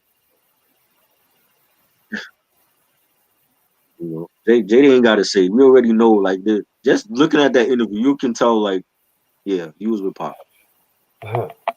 You know what I'm saying? But I mean, like I said, like I don't think. What does August have to gain by saying that? Like I don't. It doesn't make sense because he was already a big artist when he came out. So True, how true. how is coming out and lying about this gonna propel him like more? Like I don't get it. And I think he's a dope artist. You know what I'm saying? Like um I listened to the last. I can't remember if I heard his first album. I listened to the last album that came out. There was a Testimony. Was that his second album or his first album? Who you talking about? August Alsina. Well, I'm not an Arkansas Cena fan, so I think I want to say Testimony was his second album. But I listened to it. I remember like kissing on my tattoos and all that. You know what I'm saying? That was a dope album. But like I said, like he was big when he came out, so I don't think he need this as publicity to blow him up even more. I feel you. Yeah, she liable to get 400 million. So that's half of his shit. It ain't gonna hurt him though. You know. No, they don't. She doesn't get child support because his kids are like over 18 now. So it's only like spousal support she's getting. That's like a heavy spousal support deal she about to get. For real though. You know, word though. Yeah, Yeah, but like salute, huh?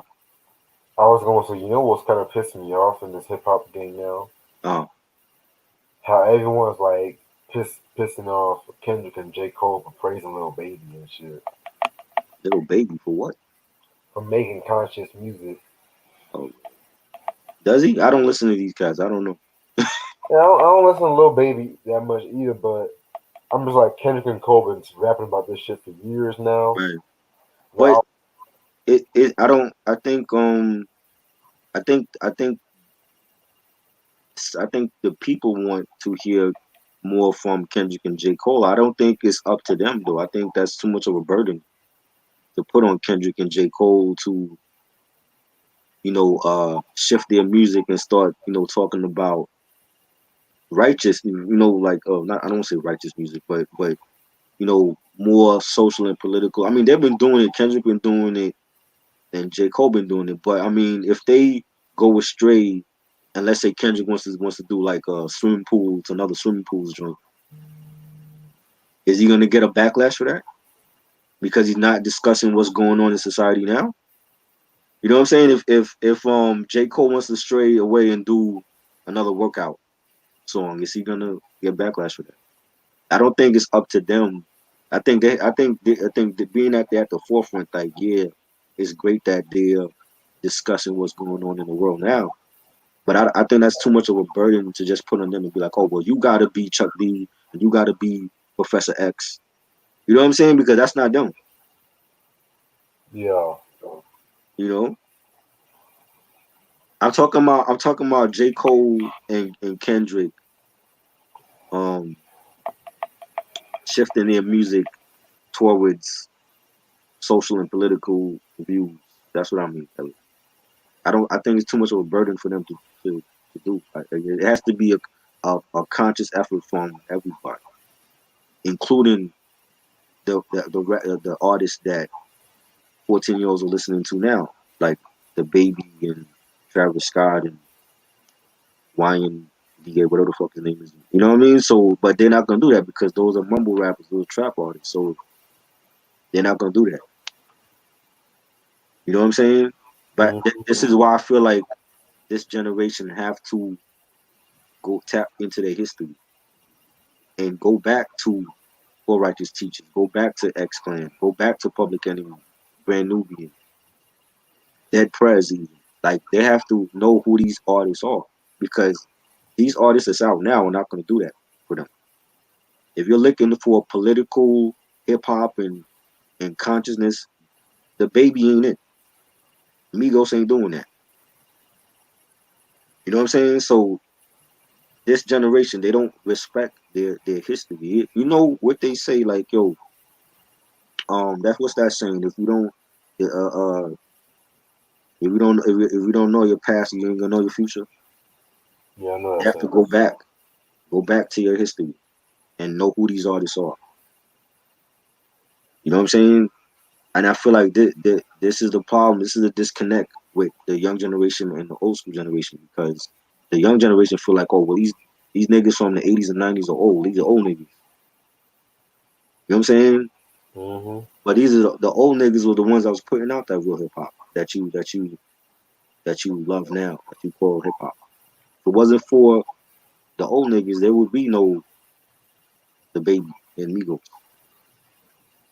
You know what I'm saying? So that's the disconnect. They have to know their history. It's not up to Kendrick and J. Cole to suddenly change their sound to appease to you know what people want to hear going on in the world now. I don't think it's that's too much of a burden for them. It has to be a collective effort from everybody, from Wiz Khalifa, from Action Bronson, from Drake, from you know what I mean. Whoever's out there that's on the charts and that's making people are listening to them. They have to be able to do that as well. It can't just be J. Cole and Kendrick. You know what I'm saying? Like, I mean, if they do that, if they suddenly shift their sound and make it all about social and political, that's cool. That's good. But if they don't, then they shouldn't don't get mad if Kendrick do another swimming pool song or bitch don't kill my vibe song. You know what I mean? So they, you know what I mean? That's just how I feel about that. I just feel like it has to be a collective effort from everybody. It can't just be Kendrick and J. Cole that people are looking for in during these times. You know, like are you gonna get that from Megan? Is Megan Thee Stallion gonna do a song like that? Is she gonna be suddenly righteous or Cardi B? Oh God. You know what I'm saying? So, and it's not like they can't do it. I mean, because these are human beings too. They have their thoughts about stuff going on. It's probably affected them in ways that we don't know. But if Cardi B right now drop a self destruction song, y'all gonna check it out? You know what I'm saying? So I just feel like it has to be a more of a collective effort. It can't just be about, oh well, we're looking to Kendrick and J. Cole to be the spokespersons for the young generation on police brutality and shit. It can't just be about them. It has to be other people got to get involved. You know what I'm saying? Now if J. Cole goes out of his way and he does a collab with Public Enemy, or Kendrick does something with Dead Prez, that's gonna that you know that would be good because that would introduce the young generation to who Dead Prez is, or Mortal Technique if he did something with him. But it can't just be the burden is too much for them. You know what I'm saying? So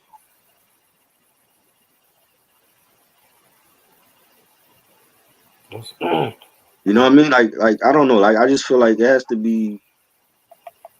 I'm not looking for Kendrick to do a an album like suddenly switches his sound up and like I mean Pimp a Butterfly he had a lot of that on it. Exactly. Yep. But I don't think he's gonna go back and do another one of those albums. The same with J. Cole. You know, J. Cole did that song recently that came out, and I guess it was aimed at No Name, and that ended up that's not. I don't think that's the message he was trying to put out there. Yeah, Snow on the Bluff. Yeah, Snow on the Bluff, right? You know what I mean? So it has to be other people involved in it. You know what I'm saying? Like why not Drake? You don't even gotta rap about it. You can sing about it. You can carry a note. You know what I'm saying? Some Yeah. of them feel like they can't speak out about it because it might hurt their image or their fan base. But they might be labeled as a racist Their and fan base are the ones that's getting harassed by the cops. exactly. When I was 13, 14, I got stopped by the cops more than once on more than one occasion. You know what I'm saying? So and at that time it was who was I listening to at that time? 1993, LL Cool J and Onyx, Lords of the Underground. You know what I'm saying? And they wasn't stopping what they were doing to address what was going on. I mean, we all knew what was going on, but it's not like Lords of the Underground and Onyx was switching up their sound for to suddenly address shit. I mean, it's gonna happen regardless. So no matter whatever you win, that's just something that this young generation has got to get used to. Because they always want something like that can really make them have forget about what's going on in the real world today and shit like that. Right? You can't forget about it. Once you step outside your door, you're black regardless. So it's gonna happen.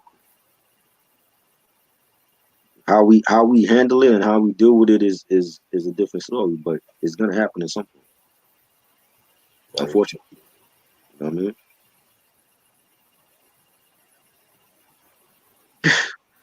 I prefer Dead Prez over Kendrick. That's cool. You know, a lot of people feel like Kendrick is too mainstream now. I mean, look at the label he's on. He's on Interscope. Like Interscope, you know what I mean? Like yeah, he's still with TDE, but once you sign with that major, the whole game is different. So they want results. I hear people complaining about. I seen West Side complaining about Shady. Y'all Yeah, know what you was. Y'all know what you was doing when you signed on the dotted line. Y'all knew what kind of situation you was gonna get into. I heard about Shady that. is under an Interscope. Interscope want results at the end of the day. You know what I'm saying? Like they could have stayed independent and dropped or whatever. They didn't have to sign that distribution deal with Shady and Interscope. So don't complain about it now. You know,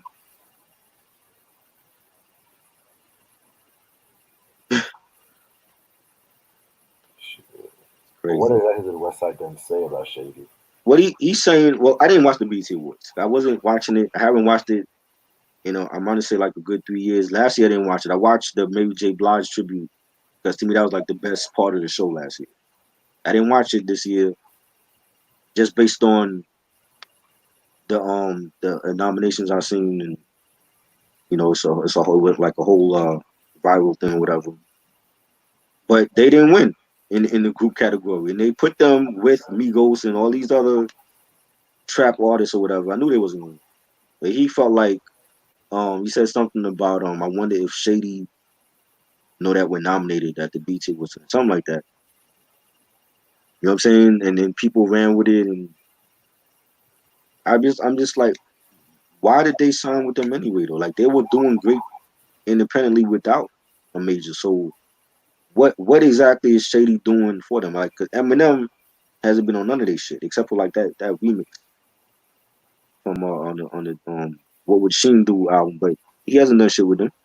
What exactly is Shady doing for Griselda? You know what I'm saying? Like I'm still confused. I'm like, are they shipping their product out on a timely manner? Because they wasn't doing that shit before. And I love Griselda, but I'll be damned if I gotta wait 6 months for a CD. That's not happening. So that's why I don't have shit from them. What are they doing exactly for? I don't get it. What did they do? What is Interscope and Shady doing? Like to me, I feel like it was a business move for them to sign with Shady and Interscope because like supposedly Drake is gonna be on the Conway album. That's a business decision by Interscope because Interscope they're a major label. They want to see results. All that other shit you drop is cool and all that. You want to drop Lulu, Pray for Paris. That's cool. Interscope want to see results. They still a major at the end of the day. They want to see numbers. So if you do a song with Drake, guess what? That has to be a single, whether they fans like it or not. You know what I'm saying? And I just feel like if you gotta do songs with Drake and what's next? You gonna do joints with Nicki or you know what I mean? Doja Cat Oh because no. they're not mainstream yet. That's the thing. Like when 50 came out, when he came out with Wankster, he was known in the underground from his mixtape. But when he came out with In the Club, that everybody knew who he was then. You know what I'm saying? Like that put him on a whole different stratosphere. They don't have no song like In the Club. You know what I'm saying? Not West Side, not Benny, not Conway. They have no songs like that. They're not household names. They're household names when it comes to us. But to mainstream America and to the they don't have that mainstream buzz. They don't have no in the club type of song. You know what I'm saying? So I feel like that's why they signed with Shady and Interscope to get that mainstream appeal or whatever. Because they're not household. It's like when your parents know who West Side and Conway is, then they'll be mainstream. They don't. They parents. Nobody's parents know who the hell they are. There's 14-year-olds walking around now that don't even know who the hell they are. Got So you. they need they need that one mainstream hit to blow up, and they don't have that yet. So Interscope still want to see results at the end of the day. But other than that, it's like I don't really understand why they signed with Shady and then so I feel like they were doing great as an independent artist, as a independent label. You know, at the end of the day, people want more exposure in the hip hop game, so that's the way I see it. Exactly. You know what I'm saying? So I mean, if you're gonna complain, what is like you knew what you was getting into. You know Right. what I mean? I don't get it. You know what I'm saying? A BT award shouldn't define who they are anyway. Like if you lose, so what? Like BT is not credible no more. Nobody watches BT. You know what I'm saying? Like if you lose a BT award, so what? That shouldn't define who they are, in my opinion. They're still great even without a BT award. So that I wouldn't even trip over that. You know, I mean I'm saying 6 months, but it's like I've heard horror stories where like Conway take your money and he laughing at you and shit. You're not even shipping out your CD and shit. He talking shit to you. You want to deal with an artist like that directly? I don't want to deal with no artist like that directly. You know what I'm saying? Like you giving your money to an artist for their album for their product, and they talking shit to you. I'm not dealing with that. I don't care how nice you are. Hmm. You know what I'm saying? That's why I haven't bought shit from them.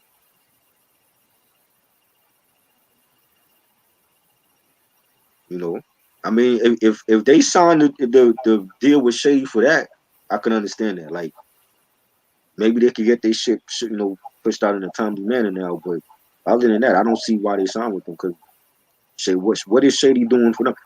Shady need them more than they need Shady. When's the last time, other than Eminem, what's the last artist that was successful on Shady other than Eminem? You know what I'm saying? Obi Trice ain't dropped shit in years. You know, D12 broke up after Proof got shot. You know what I'm saying? So I think Shady need them more than they need Shady. Like because it would be a good look for Shady so that they can attract other big name artists to that label again. But they don't need Shady.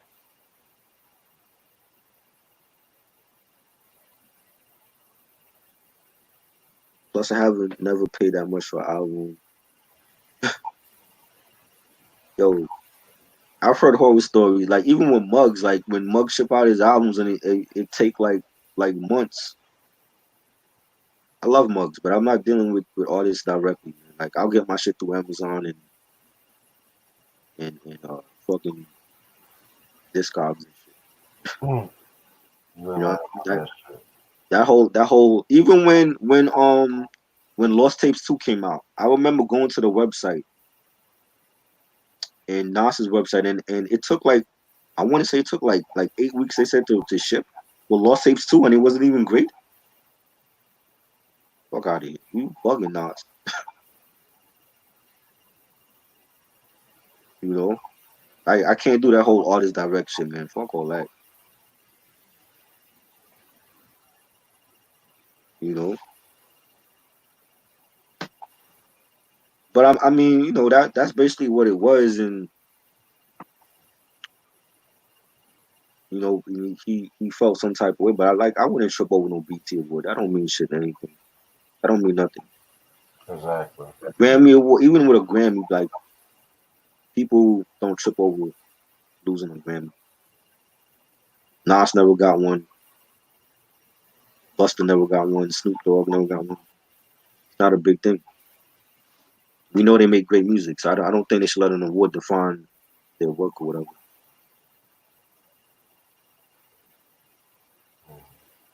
No, I mean in general, like they don't. Doja Cat, Megan Thee Stallion, like are they gonna start working with artists like that to cross over? Because the average 13 and 14-year-old, listen, I got a 14-year-old cousin living. He don't know what the fuck Griselda is. He listens to everything else. The average 13 and 14-year-old ain't bumping Griselda. They don't know who West Side because that's not in their age range. Their age range is Megan Thee Stallion and the baby. So in order for Griselda to reach those young fans, they might have to do a song with Megan Thee Stallion and Doja Cat and Nicki.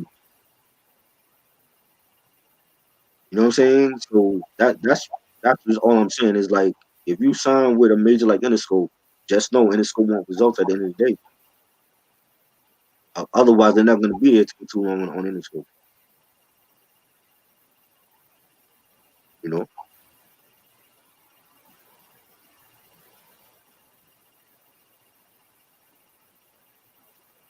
like sometimes being independent now is a lot better than it was back in the day. That I agree with you. You know what I'm saying? Yeah. I remember hearing an interview like that's why Duck Down has been independent for so long because they're recouping everything. All the money is coming back to them. They ain't gotta. There's no third party. There's no priority records involved in none of that shit. You know Exactly. what I'm saying? Of course, like people, they don't know how these days they have like an advantage, of course, with like social media and shit too to help them with Right. Exactly. Mac Miller went platinum off of being an independent artist. I believe he was like the first artist to go platinum, first rap artist to go platinum off of being independent. I believe so. Yeah. And he had an MTV show. Like who's doing that right now? You know what I'm saying? And he's dead and gone, and he accomplished all of that. You know what I mean? Like being independent is good. You don't need a major anymore. Like how people artists felt like they needed a major back in the day, busting their ass to go run up to the offices and give somebody important at the office a demo tape. You don't need to do that no more. You know what I'm saying? So they should have stayed independent because if it comes down to I see the issues happening already with them in the school. Stay independent. They don't need it. They don't need Shady. Amber's not doing nothing for them. What is he doing? He's not even featured on none of the albums. You know how hard like people maybe people forgot like when M had Obi Trice and D12 and those cats like he was always on their albums, always on doing shit with them. He ain't doing shit for Griselda, and they nicer than all of them. They nicer than D12 and Stat Cole and all them niggas. He ain't do shit with them. So that should tell people something. There's something. Maybe it's something going on with M that we don't know about. Maybe it's something going on behind the scenes with him and Griselda that we don't know about. It's always Maybe you feel some type of way because I mean they clearly dropping better shit than him. And I love Eminem, but his albums recently has been trash. He's not dropping classic material anymore. You know what I'm saying? So maybe he feels some type of way about the buzz that they getting that he ain't getting no more. You know, I don't know. I don't. There's something going on with them. And this whole the delaying albums. How many times they're gonna keep delaying Conway's album? That shit should have been dropped. Like I'm pretty sure it's done. Like you know what I mean? Like I don't get that. We have independent labels. This is you know it's just the fact is when these independent labels sign with majors, it fuck over like TDE is an independent label like hooked up with Aftermath. But Aftermath they don't Dre don't call no shots with them. They do their own thing. You don't see Dre interfering in Kendrick shit at all. Like he let him do his own thing. You know what I'm saying? So it's like stay independent, man. Don't go rushing to sign with a major because that's just gonna give you problems you don't want to deal with.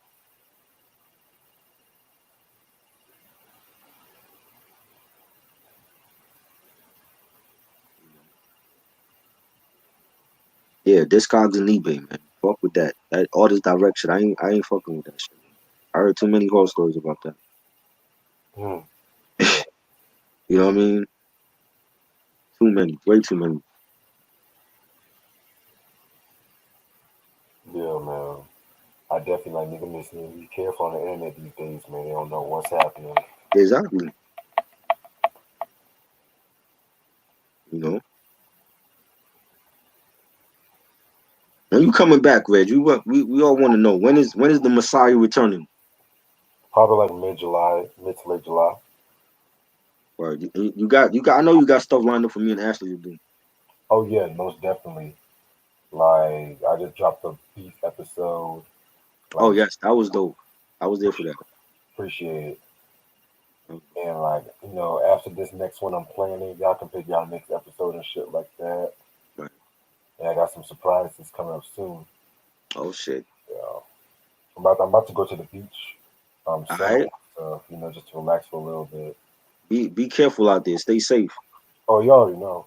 Cause we ain't got none of our beaches open over here, so Oh, fact.